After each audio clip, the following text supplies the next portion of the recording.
Yambe wanaopatikana Benakongala Tanzania, ambao wamekuwa ni kivutio miongoni mwa kumbi zinazopatikana eneo la Benako.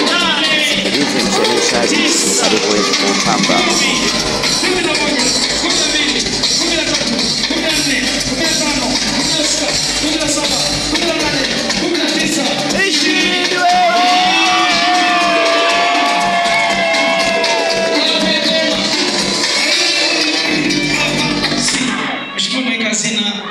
Bila kuvunja itifaki.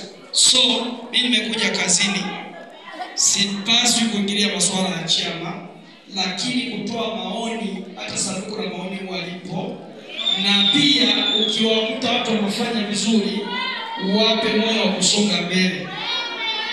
Napokuwa nakwambia hata kesho mimi naenda kuandaa event kubwa ya kumpongeza Machungwa kumaliza mitano na uwaziri yote, wizara zote. Mimi ndo naandaa ile event. Nachokuomba, fanya unavyofanya kikokotoo chochote. Kiangazi tupigie sisi kasakafu. Hata madirisha achana nayo. Tupige kazeni hapa tata mpaka Kajani. Tuanze kula video kwa maana. Isha. Kuja sana na tutaki